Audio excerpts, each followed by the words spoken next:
우리 기독교는 감사하는 신앙을 가지고 있습니다. 구약에서 하나님께서는 3대 절기를 지키라고 명령하셨습니다. 그 3대 절기는 유월절, 맥추절, 수장절입니다.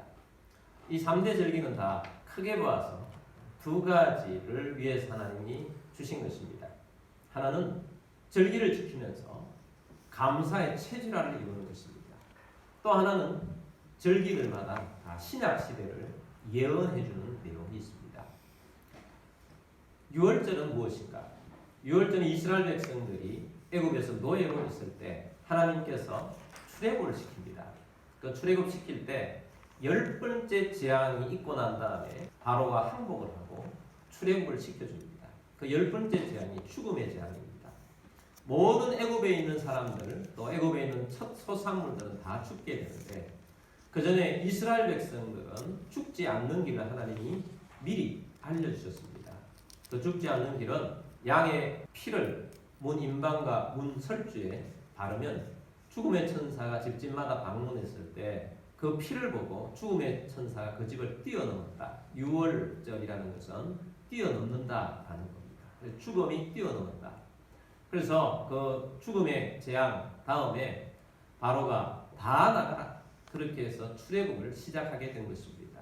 그래서 하나님께서는 내가 너희를 피로 구원을 했으니 나에게 늘 매년마다 감사를 해라 하는 것이 유월절 감사 절기인 것입니다. 그리고 두 번째는 맥추절입니다. 이스라엘 백성들이 이제 출애굽에서 광야를 거쳐서 하나님이 약속하셨던 가나안 땅에 들어가게 되었습니다. 가나안 땅 젖과 꿀이 흐르는 아주 풍요로운 땅이라고 하나님 말씀하셨습니다. 그리고 그곳에 가면 농사를 짓게 되는데 하나님이 농산물을 다 주셨으니 감사하라. 다 하나님의 가져오라는 것이 아니고 첫 번째 소산물을 하나님이 주권을 인정하면서 가져오라 라고 하시면서 제일 첫 번째 수확물을 하나님 앞에 가져와 하나님 앞에 감사하는 절기가 맥추절입니다. 제일 첫 번째 농산물이 보리이기 때문에 보리맥자, 맥추절, 보리에 추수를 해서 하나님 앞에 감사한다 하는 것이 맥추절입니다. 그리고 세 번째는 수장절입니다. 수장절은 농사를 짓고 난 다음에 추수를 하면 알곡과 쭉정이를 나누고 알곡은 창고에 드리게 됩니다. 그래서 알곡을 창고에 드린다 하는 그런 의미의 수장절. 하나님 얼마나 감사합니까? 농산물을 이렇게 주셔서 창고에 가득하게 먹을 수 있도록 하나님 주셔서 감사합니다 하고 창고에 드리는 절기라고 해서 수장절이라고 그렇게 부르고 오늘날 우리가 알기 싶은 것은 추수절이죠. 하나님 추수하게 해주셨다 하는 그런 내용입니다. 그래서 하나님 앞에 감사하라 하는 내용입니다. 근데 이 각각은 다 신약 시대를 예언하고 있는 절기입니다. 유월절은 예수 그리스도의 십자가의 보혈을 예언하는 것입니다. 피 때문에 구원을 받았는데 예수님께서 유월절날 십자가를 지고 돌아가셨어요. 예수 그리스도의 보혈의 피를 믿고 이 보혈의 피를 믿는 자는 그 피 때문에 구원을 받는다. 그래서 우리가 예수를 믿는 것은 예수님이 내 죄를 짊어지고 죽으셨다. 그리고 나에게 의를 주셨다.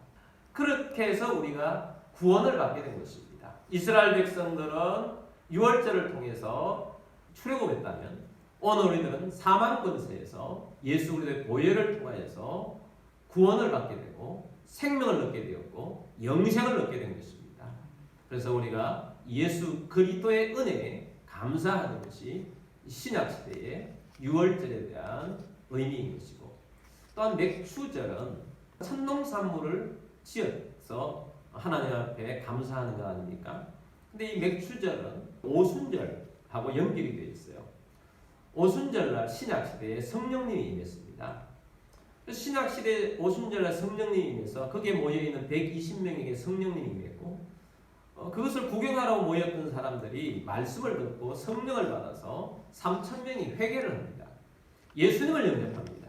하나님 백성이 되고 하나님 백성으로서 살게 됩니다. 그래서 이 맥추절은 오순절날 임한 성령님을 통해서 생명들이 하나님 백성으로 열매가 된 것을 예언하는 거죠. 그래서 이 예루살렘 교회가 세워진 이것이 맥추절에 예언된 대로 되어지는 것이고 바로 이 영혼의 열매가 맥추절의 의미가 있는 것입니다. 그리고 수장들은 곡식을 거두어서 알곡과 쭉정이로 나누어서 알곡은 창고에 들이지만 쭉정이는 불태워서 없애버립니다. 그것처럼 예수님의 재림을 의미하는 것입니다. 예수님이 재림하시면 이 세상에 있는 모든 인류들을 둘로 나눕니다. 알곡이냐 쭉정이냐, 양이냐 염소냐 나눕니다. 그리고 알곡들은 모아서 천국 창고로 들이고 쭉정이는 지옥불에 넣어서 불타는 지옥에 살게 될 것이다 하는 것을 말씀하고 있습니다. 그런 의미에서 이 세 가지 절기 중에 아직까지 예언이 이루어지지 않은 것은 수장절인 것입니다. 앞으로 예수님이 재림하게 될 것입니다. 그리고 주님을 믿는 백성들은 천국 백성이 되고 주님을 믿지 않는 사람들은 그 죄 가운데에서 지옥불에 떨어지게 될 것이라는 예언이 아직 남아 있는 것입니다. 자, 이 셋 중에 오늘은 맥추 감사주일입니다. 이 맥추 감사주일은 가만히 보면 새가 연결이 되어 있죠. 농사 짓는 것을 감사하는 것이고 열매로 감사하는 거예요. 근데 신약 시대 오면 이 열매는 무엇이냐? 바로 영혼 구원이라는 거죠. 첫 번째 오순절날 하나님 앞에 영혼이 구원받는 것입니다. 그래서 우리가 맥추 감사절을 어떻게 하면 하나님이 가장 기뻐하시는 감사절이 될 수 있는가? 그것은 믿지 않는 영혼을 내 옆에 두고 함께 예배를 드리는 하나님이 가장 기뻐하시는 맥추 감사 주일이 될 것입니다. 근데 오늘 우리는 그렇게 하지 못했어요. 우리는 다음부터는 우리가 하나님이 가장 기뻐하시는 그런 맥추 감사 예배가 되도록, 아니 맥추 감사 예배뿐만 아니라 매주일이 그런 예배가 되어지도록, 하나님이 가장 기뻐하는 예배가 되어지도록 하기 위해서는 영혼을 구원해서 믿지 않는 자를 데려와서 함께 하나님께 예배하고 하나님 앞에 감사하는 최고의 예배가 되는 것이고 하나님이 가장 기뻐하는 예배가 될 것입니다. 그러면 오늘 우리가 이 예배를 참여하면서 다음에는 내가 나 홀로 오지 않고 내 옆에 믿지 않는 자들과 함께 하나님 앞에 예배하는 자가 되어야 됩니다. 이런 마음을 가지고 주님 앞에 예배하고 말씀을 듣게 되기를 바랍니다. 그럼 하나님이 가장 기뻐하시는 예배자가 될 것이고 하나님의 뜻을 이루는 주의 백성이 될 것입니다. 근데 이제 성경의 진리를 가르쳐 주는데 보면 바로 이 농사의 원리와 또 하나님께서 세워나가는 영혼을 구원하는 것을 자주 비유를 들어서 설명을 하거나 또 그것을 적용시키는 내용들을 보게 됩니다. 바울도 오늘 본문을 통해서 교회가 세워지니 농사의 원리를 가지고 설명을 하고 있습니다. 6절 말씀 보겠습니다. 나는 심었고 아볼로는 물을 주었을 때 오직 하나님께서 자라나게 하셨나니. 자, 이 말씀은 고린도 교회에 준 말씀인데 고린도 교회는 바울이 개척한 교회입니다. 그래서 바울이 이렇게 말하죠. 나는 심었고, 나는 고린도 교회에 복음을 전해서 심었다. 그리고 아볼로는 물을 주었다. 아볼로는 탁월한 설교가예요. 아볼로는 말씀을 참 잘 전하는 사람이에요. 그래서 이 고린도 교회에 아볼로가 와서 말씀을 잘 전해서 말씀으로 이 교회를 잘 양육했다. 그래서 물을 주었다라고 말씀을 합니다. 오직 하나님께서 자라나게 하셨나니. 그러나 이 모든 교회가 되어질 수 있도록 만들어주시는 분은 누구다? 하나님이시다. 하나님께서 자라나게 하셨다. 하나님께서 교회의 성장을 주도하시고 교회를 통해서 사회를 변화시키시다 라고 사도 바울이 말씀을 하고 있습니다. 저는 원래 농사를 조금 짓고 있습니다. 2평짜리 농사를 짓는 농부가 됐습니다. 저희 교회 뒤쪽에 보면 조그마한 화단이 있었습니다. 저는 저것이 전면이었기 때문에 화단을 조성을 했는데 벽이 쳐지고 뒤쪽으로 돌아가다 보니까 화단을 관리를 하지 않게 됐어요. 그래서 매년마다 잡초들이 얼마나 무성하게 올라오는지 매년 서너 차례씩 그 잡초 제거하는데 참 힘든 그런 잡초들이 많이 올라오고 있었습니다. 제가 함께 기도하고 있는 기도 동력하는 목사님이 있는데 그 목사님이 자꾸 그런 이야기를 하는 거예요. 그 목사님 교회는 상가교회인데 농사 짓는 이야기를 합니다. 교회 화분이 하도 빈 화분이 많아서 이걸 어떻게 할까 하다가 옥상에다가 올려가지고 뭐 상추도 심고 이렇게 하다 보니까 정말 재밌더라고요. 그러면서 농사를 지으면서 하다 보니까 성경에 나오는 하나님의 말씀과 이러한 것들이 교훈들이 크게 와닿게 오더라는 것을 자꾸 말씀을 하는 거예요.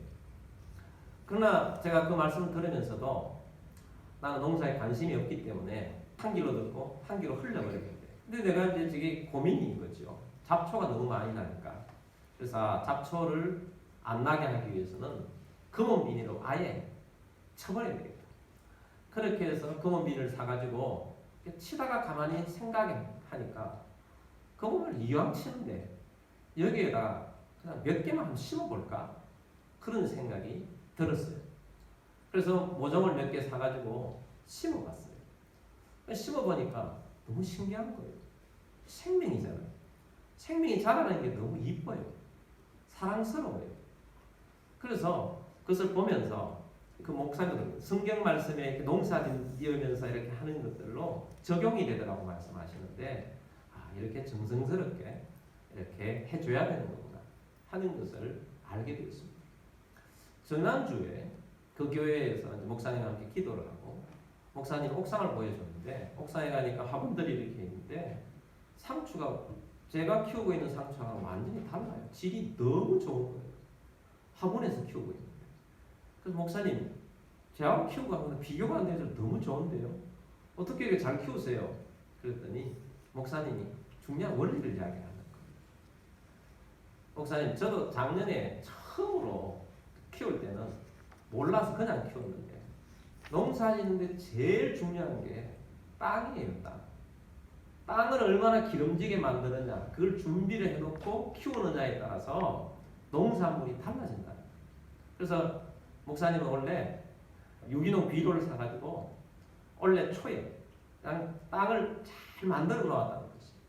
그래서 땅을 잘 만들어 놓고 땅이 기름지게 해놓으면 그 다음에는 농사가 잘 된다는 거지. 그래서 작년엔 자기도 그랬는데 올해는 땅을 잘 만들어 놓았더니 잘 된다고 말씀을 하면서 토양 작업을 하는 게 농사의 반입니다. 그렇게 이야기합니다. 토양 작업이 중요하다. 근데 저는 그냥 비닐만 쳐놓고 했는데, 그래서 제가 목사님, 잡초는 그렇게 잘 자랐는데, 제가 그래서 우리 교인들한테도 저 땅은 가나안 땅이라고, 젖과 꿀이 흐르는 땅이라고 그랬는데, 그래도 그래요? 그랬더니 잡초는 잘 자라지만 농산물은 사람의 손이 꼭 가야 됩니다. 그렇게 이야기합니다. 굉장히 중요한 원리를 제가 깨닫게 됐어요. 자, 이 모든 것들을 토양 작업이라고 말해요. 토양 작업. 우리가 이제 맥주 감사주일 맞이해서 열매를 맺어야 되잖아요. 우리가 열매를 잘 맺게 하기 위해서는 우리 교회도 토양이 좋아요. 영적 토양이 좋아요. 우리 교회 영적 토양이 좋으려고 하면 어떤 토양이 되어야 돼요? 성도들 각자가 이 마음에 맞지. 예수님께서도 우리 마음이 좋은 땅이 되어야 된다고 했는데, 우리 마음의 영적인이 좋은 땅은 어떤 땅이냐? 다른 거 없습니다. 복음이에요. 예수 그리스도로 충만한 것입니다. 여러분, 개인이 예수님이 너무 감사합니다. 예수님이 나를 위해 십자가에 달려 돌아가셔서 나를 구원해 주셨다. 내뿐만 아니라 우리 가족들도 이렇게 구원해 주시고, 저 사람들도 구원해 주시고, 이 구원해 준 백성들이 함께 모여 있는 것이 교회인데, 우리 하나님 백성들이 함께 모여서 함께 예배드리고 얼마나 기쁘냐. 이것이 막 충만한 거예요. 예수 생각만 해도 너무 감사하고 감격이 되고 눈물이 흐르고, 이런 토양이 되는 거죠. 예수 토양. 예수로 말미암은 토양이 되는 것입니다. 여러분, 개인 각자가 예수로 충만해지게 되기를 주의로 축복합니다. 그래서 이 교회가 예수로 충만해, 예수로 준비된 그런 주의 백성이 되어야 한다는 것입니다. 주님께서는 언제나 준비된 곳에 열매를 맺게 하세요. 예수님께서 2000년 전에 이 땅에 오신 것도 그냥 하나님께서 그냥 보내신 것이 아니에요. 하나님께서 온 세계에 복음화를 잘 이룰 수 있도록 주님이 준비를 하셨어요. 하나님이 준비하신 다음에 하나님의 때에 예수님을 보내셨다고 해요. 갈라디아서 4장 4절 말씀 보면, 때가 참에 하나님이 그 아들을 보내사 여자에게서 나게 하시고 율법 아래에 나게 하신 것은, 자, 하나님께서 그 아들 예수 그리스도를 보내신 것은 때가 찼다는 거예요. 때가 찼다. 무슨 때가 찼냐? 주님이 오셔서 십자가에 달려 돌아왔다 부활하시고 난 다음에 성령님이 임하고 이 복음의 역사가 전 세계적으로 순식간에 확장될 수 있도록 하나님께서 준비된 세계를 만들어 놓고 예수님을 보내서 복음의 사역을 시작하셨다는 거예요. 때가 찼다. 준비가 되어야 된다는 거예요. 준비. 그 준비를 시켰다는 것입니다. 예수님이 오셔서 이 확실한 복음의 사역이 이루어질 수 있도록 많은 여러 가지 분야에서 준비가 되어 있는데 몇 가지만 말씀드리면 이런 겁니다. 그 당시는 큰 나라들이 지배가 몇 번 흘러갔어요. 그러면서 그 당시엔 그리스 철학, 인문학 이러한 것들이 굉장히 발달이 많이 되어 있었고 또 그리스 로마 신화들을 보듯이 신들이 잡신들이 얼마나 많습니까? 그래서 그 당시를 대표하는 것들을 사람들의 마음을 흡족하게 시켜주는 것이 인문학, 그 다음에 잡신들, 많은 신들, 이 사람들의 마음을 사로잡았는데 여러분 인문학이 인생 해답을 줍니까? 여러분 인문학이 인생 해답을 안 줘요. 해답을 주지 않습니다. 인문학이 우리의 삶에 도움을 줄지언정 해답이 아니에요.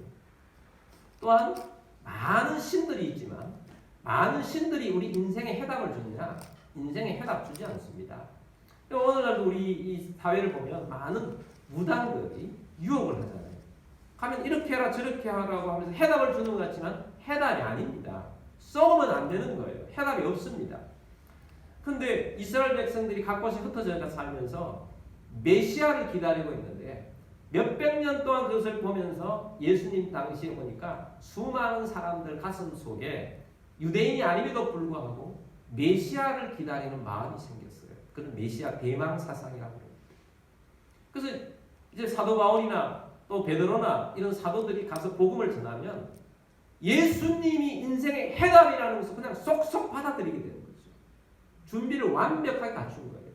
여러분 예수님만이 인생의 해답입니다. 아멘. 그래서 이 예수님이 우리 인생의 해답이심을 알려주니까 그냥 받아들이는 거예요. 그리고 어떤 준비가 갖춰졌느냐 하면 언어가 소통이 자유롭게 되어 있어요. 알렉산더가 많은 통일을 시켰잖아요. 통일을 시키면서 알렉산더의 공로는 뭐냐? 언어를 통일을 시킨 거죠. 헬라어가 공용어예요. 그래서 사도 바울이 복음을 전파하러 가는데 언어를 배울 필요가 없어요. 통역자를 세울 필요가 없습니다. 헬라어로 그냥 설교를 하면 다 받아들여요. 그래서 언어를 하나로 통일시키고 준비를 시킨 거죠. 그 다음에 로마가 지배를 하면 어떤 일이 있느냐 하면 모든 길은 로마로 통한다는 말 들어봤어요? 로마는 길을 잘 냅니다. 길을 빵빵 뚫어 놓으면 어떤 일이 생깁니까? 여행이 자유롭고 마음껏 가서 전도하는데 안전하다는 거예요. 그래서 바울이나 베드로나 이런 분들이 뭐 로마로 갔다가 여기저기 다니면서 복음을 잘 전할 수 있도록 준비를 하나님이 갖추셨다는 겁니다. 교회도 마찬가지예요. 예수님이 오셔서 복음을 전파하는 토양 작업을 하나님이 잘 시켜주셨듯이 우리 교회도 예수로 충만한 교회가 되기를 원합니다. 그러려면 여러분 각자가 예수님으로 충만해져야 돼요. 예수님으로 충만한, 그래서 예수님의 토양이 되어야 된다는 것입니다. 제가 오래전부터 교제를 나누는 장로님이 계십니다. 이 장로님은 선교를 열심히 하시는 장로님이세요. 젊었을 때는 초등학교 교사를 하셨고 또 사업을 하시는 분이세요. 친환경 마감재 사업을 하세요. 그리고 영월에다가 지금은 선교사님들 함께하는 선교 마을을 참 친환경제로 만드셔서 마을을 조성하고 그런 사업을 하고 계세요. 그리고 원주에는 자연 대안학교, 친화학교를 운영을 하고 계세요. 근데 이 장로님께서 제게 오래간만에 카톡을 주셨어요. 목사님, 제 부족한 믿음의 삶을 오늘 기독교 채널인 C 채널에 오늘 9시에 방영을 합니다. 많이 기도해 주십시오 하고 문자가 왔어요. 그래서 제가 9시에 그 내용을 이렇게 들었습니다. 제가 장로님 오랫동안 교제를 장로님 잘 아는 줄 알았더니 모르는 내용들도 참 많더라고요. 장로님께서 사업을 하시게 된 계기나 뭐 또 이런 것들을 이렇게 쭉 간증을 이렇게 하시는데, 장로님이 사업을 하시게 된 것은 학교 선생님도 좋지만 사업을 하면서 하나님께 영광을 돌리며 사역을 해야 되겠다. 그런 마음을 가지고 이제 사역을 시작했는데 돈이 없으니까 하나님 앞에 이렇게 기도를 했답니다. 하나님, 살 집도 있어야 되고 사무실도 있어야 되고 저는 하나님이 그런 것을 주시면 선교센터도 함께 운영하겠습니다. 선교사님들이 오셔서 오갈 데가 없을 때 오셔서 함께 할 수 있는 선교센터도 함께 운영하겠습니다. 하고 기도를 했더니 역삼동에 하나님께서 집을 주셔서 3층으로 지어가지고 한 층은 살고 한 층은 사무실로 쓰고 한 층은 선교센터로 만들어서 지금 한 20년 이상을 운영하다 보니까 선교사님들 한 2,000명 이상이 오셔서 안식을 누리고 그렇게 살았다는 것을 간증을 했어요. 근데 그런 좋은 열매들이 있기 때문에 기독교 방송에서 취재를 하고 방송에 나오는 거 아니겠습니까? 근데 그 방송 나올 만큼 열매가 있는데 근데 정말 중요한 것이 있어요. 그런 열매가 있기까지는 그 장로님 마음속에 저는 느낀 것이 뭐냐? 예수님이 충만하다. 어떻게 하면 예수님을 높일 수 있을까? 어떻게 하면 이 세상에 예수님을 전할 수 있을까? 더 많은 곳에 예수님을 전할 수 있을까? 그래서 이 장로님은 선교사님을 보면 얼마나 즐거워하는지 그냥 선교에 미친 장로님 같이 그렇게 느껴져요. 근데 그 속에 그렇게 될 수 있었던 것은 그 중심에 뭐가 있다? 예수님이 충만합니다. 어떻게 하든지 예수님을 높이고자 하는 예수님을 전하고자 하는 그 마음이 충만하기 때문에 그런 열매가 나타났다 하는 것을 발견하게 되었습니다. 여러분 개인들도 여러분의 마음의 토양이 예수로 충만한 주의 백성 되기를 원합니다. 아멘. 여러분의 가정도 예수님이 주인 되시고 예수님으로 충만하면 여러분의 가정은 걱정 끝입니다. 그래서 예수님이 있는 예수님을 충만한 가정이 되기를 주의 이름으로 축복합니다. 아멘. 우리 교회도 그런 마음을 가진 사람들이 우리 함께 모이면 얼마나 예수님으로 더 뜨거워지고 더 즐겁겠어요. 그럼 예수님 나만 믿는 예수님이 아니라 전하고자 하는 막 열정도 생기고 내가 믿는 예수 너도 믿어야 된다 하고 전하게 되는 그런 모습이 되어질 것입니다. 그래서 우리가 좋은 토양, 이 좋은 토양은 바로 예수님이라는 토양이다. 내 마음같이 예수님으로 충만해야 된다. 오늘 예수님으로 충만한 그리스도인들이 다 되시기를 주의 이름으로 축복합니다. 아멘. 그 다음 토양 작업이 끝났으면 그 다음 작업은 심고 돌보는 작업입니다. 바울은 심고 아볼로는 물을 주었다고 했어요. 제가 이렇게 농작물을 이렇게 하고 느낀 것들이 있는데 처음에 심고 어떤 것들은 이튿날까지 잘 있는데 어떤 것들은 시들어요. 물을 줘야 될 때 안 준 거예요. 그래서 아이고 물을 줘야 되겠다 하고 물을 줬더니 또 금방 살아나더라고요. 아마 그 시간 늦췄으면 죽었을 것입니다. 뭘 말이냐? 식물은 돌봄이 필요하다는 거예요. 그래서 그 목사님 말대로 잡초는 아무데나 잘 자라는데 분명한 이 양식이 되는 것들은 돌봄이 필요하다는 거죠. 성도도 마찬가지입니다. 우리가 예수님을 믿게 하는 전도도 하고 또 양육을 하는 것입니다. 우리로 따지면 심는 것은 전도하는 것이고 또한 물을 주는 것은 제자 삼는 것입니다. 전도하고 제자 삼는 데 관심을 기울여야 하는 것입니다. 그래서 이렇게 이야기합니다. 모든 것이 관심입니다. 관심을 기울이고 어떻게 하면 저 영혼이 살아서 믿음의 백성으로 잘 자라게 할 수 있을까? 관심을 기울이고 한 생명 한 생명 살려가는 거죠. 그래서 오늘 우리들도 정말 수고하고 노력해서 한 생명 한 생명을 잘 자라게 하는 그리스도인이 되기를 원합니다. 저는 물만 주는데 그 목사님은 액비를 만들어가지고 준다는 거예요. 음식물 쓰레기에다가 EM을 붓고 뭐 여러 가지 효소를 섞어가지고 잘 만들어가지고 부어주면 영양분이 잘 공급이 돼서 잘 자란다. 그래서 다른 거예요. 제가 키우는 거하고 그 목사님이 키우는 거하고 다르더라고요. 여러분 우리가 그리스도인들도 하나님 말씀으로 신앙이 자라는 것입니다. 사랑으로 자라는 것입니다. 그래서 우리가 성도의 교제가 있어야 되는 것이 사랑으로 성도가 자라요. 사랑으로서 지금 우리가 식사 교제도 못하고 또 소그룹 나눔도 못하고 이런 상태에 잘 버텨나가야 만나면 사랑이 있고 서로 나눔이 있는 것인데 여러분 사랑으로 충만해지고 사랑으로 자라가게 되길 바랍니다. 또 말씀으로 자라가야 돼요. 말씀으로 자라가야 또 되는 것입니다. 또 시험이 오잖아요. 식물이 있으면 병해충이 와요.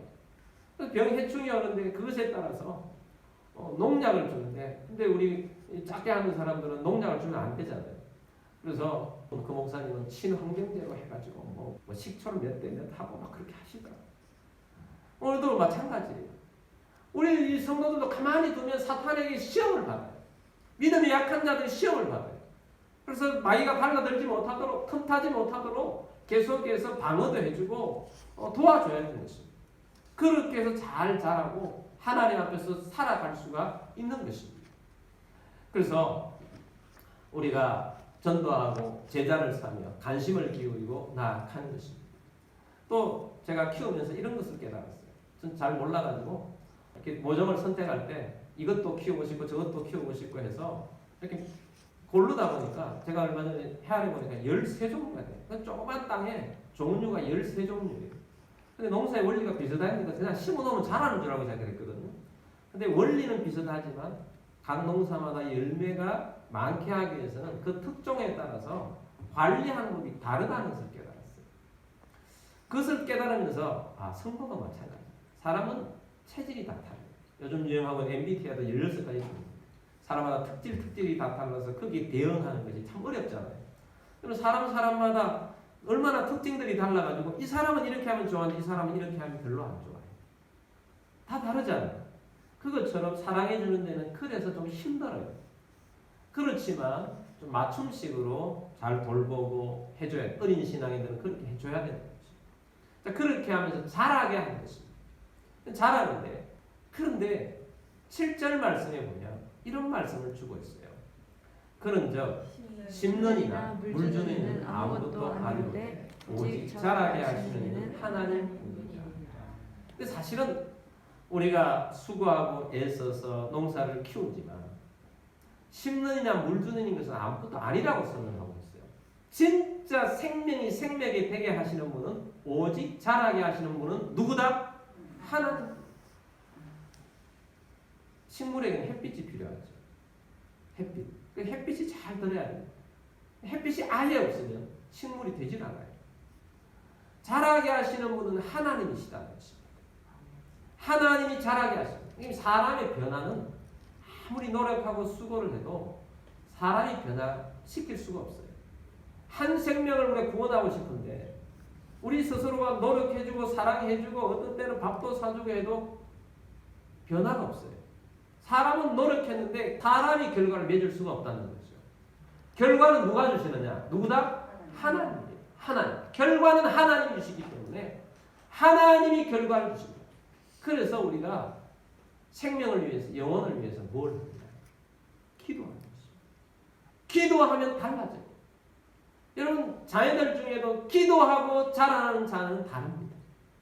기도한 이 백성들은 다른 거예요. 기도가 많이 쌓여진 사람들은 다르다는 것입니다. 그래서 우리가 기도하는 것입니다. 그 장로님 간증을 들으면서 제가 크게 놀라운 것을 하나 발견했어요. 그 장로님 가정이 자녀가 4명인데 위에 둘은 딸이고 셋째, 넷째는 아들이에요. 근데 자녀들이 다 훌륭하게 잘 컸어요. 근데 장로님 부인이 권사님이신데 참 신실한 분이세요.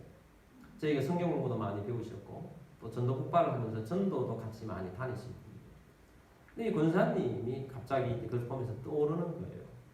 권사님이 저를 볼 때 그 당시에 눈물을 글썽글썽하면서 목사님 기도해 주세요. 뭘 기도해 드릴까요? 우리 둘째 딸 위해서 기도해 주세요. 그 권사님이 나한테 기도 부탁한 것은 둘째 딸밖에 없어요. 둘째 딸 위해서 기도해 주세요. 둘째 딸 저는 못 봤어요. 왜냐하면 둘째 딸은 교회가 안 나오기 때문에. 무엇 때문에 기도해 달라고? 둘째 딸 다시 예수 믿게 해주세요. 신앙 갖게 해주세요. 둘째 딸 신앙 갖게 해달라고 눈물을 글썽글썽하면서 기도 부탁합니다. 그래서 제가 열심히 기도를 해드렸습니다. 저는 그 둘째 딸이 늘 엄마가 눈물을 흘리면서 기도하니까 예수도 안 믿고 아주 형편없는 딸인 줄 알았어요. 기도의 열매가 맺혀졌습니다. 둘째 딸이 돌아온 거예요. 예수를 믿게 된 것입니다. 그래 정말 착해요. 근데 둘째 딸이 서울대학교를 다녀요. 보통 집안 같으면 그 딸은 자랑거리예요. 우리 딸 서울대학교 자랑거리. 서울대학교 다닌다는 자랑을 한 번도 못 봤어요. 서울대학교 다니네요. 권사님 이렇게 이야기했어요. 서울대학교 다니면 뭐합니까? 예수를 안 믿는. 예수가 없는데 다니면 뭐합니까? 그런 거. 근데 이제 이 장로님이 그 방송에서 간증을 합니다. 자녀들이 다 믿음의 사람들이에요. 첫째도 선교 사역을 하면서 하고 있고, 셋째 아들, 넷째 아들은 다 그 당시 옛날에는 신학을 다니고 지금 다 목사님들이세요.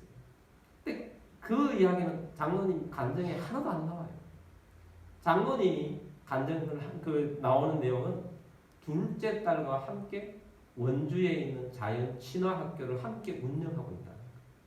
둘째 딸이 교장으로서 그 일을 하고 있다. 저는 그것을 보면서 정말 하나님 앞에 소름이 끼쳐집니다.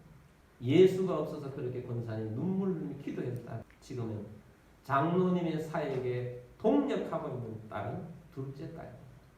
함께 다음 세대를 일으키고 영적으로 양육하고 믿음으로 열심히 하는 딸이 둘째 딸이 교회구나.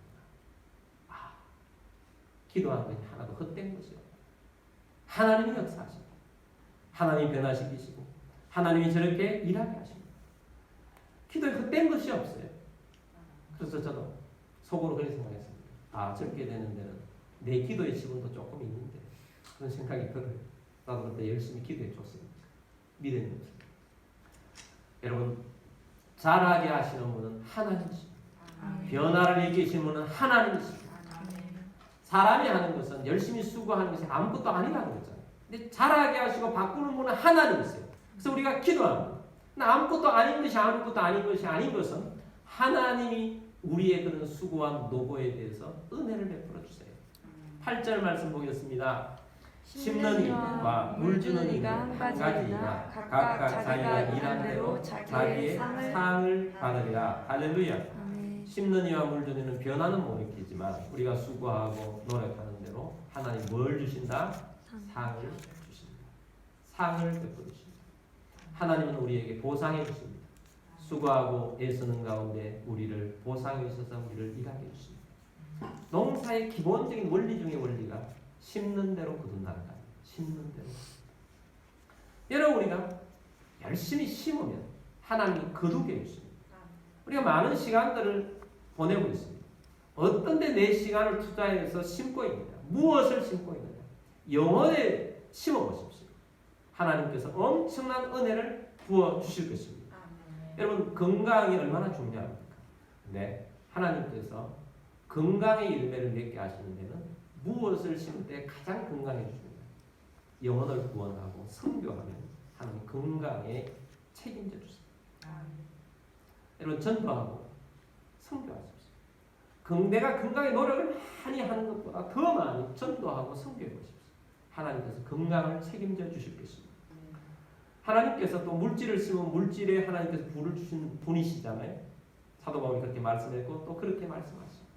또한 우리가 하나님의 이름으로 봉사하고 섬기는 일에 하나님께서 면류관을 주시고 영광을 주십니다. 상을 베풀어 주세요. 여러분, 주의 일에 최선을 다하는 그리스도인이 되기를 주의 이름으로 축복합니다. 9절 말씀입니다. 우리는 하나님의 동력자들이요 너희는 하나님의 밭이요 하나님의 집입니다. 우리는 하나님의 뭐다? 동력자. 누가 전도하고 누가 양육하고 누가 제자 삼으며 하느냐? 하나님의 동력자들인 저와 여러분들이 해야 할 일입니다. 그러므로 여러분, 우리는 하나님의 동력자들로서 하나님의 밭에서 영혼들이 자라나게 하여서 열매를 맺도록 주의 백성이 되기를 주의 이름으로 축복합니다. 그래서 이제는 하나님, 나 홀로 하나님 앞에서 나와 예배하는 것이 아니라 믿지 않는 영혼들과 함께 와서 하나님을 가장 기쁘시게 하고 영광을 돌리는 열매 맺는 감사자가 되겠습니다. 그런 마음으로 신앙하는 우리들이 되기를 원합니다. 자, 그러기 위해서 오늘 말씀을 정리하겠습니다. 첫 번째는 토양 작업을 잘해요. 내 마음속을 기경해야 하는데 내 마음속에 예수로 충만한가? 여러분이 예수로 충만하십니까? 예수님으로 가득하십니까? 십자가의 보혈의 은혜의 감격이 충만하십니까? 여러분, 예수님으로 충만한 그리스도인이 되기를 주의 이름으로 축복합니다. 두 번째는 심고 돌보는 일입니다. 나는 전도하고 제자 삼고 있는가? 내 삶에 있어서 불신 영혼들이 저 영혼이 타겟이 되어서 믿음의 백성이 되었으면 좋겠다 하고 전도의 마음을 가지고 기도하고 있으며 제자 삼고자 하는 그런 마음이 있는가? 여러분 마음속에 한번 되돌아보길 바랍니다. 여러분 새기길 바랍니다. 나는 전도 대상자가 있는가? 나는 그들을 위해서 기도하고 있는가? 나는 제자 삼고 있는가? 세 번째는 열매 맺게 하시는 분은 하나님이십니다. 나는 그 열매를 위해서 열심히 기도하고 있는가? 돌보면서 여러분 우리가 하나님 앞에 열매 맺게 하는 그런 귀한 주의 백성들이 다 되시기를 주님의 이름으로 축복합니다.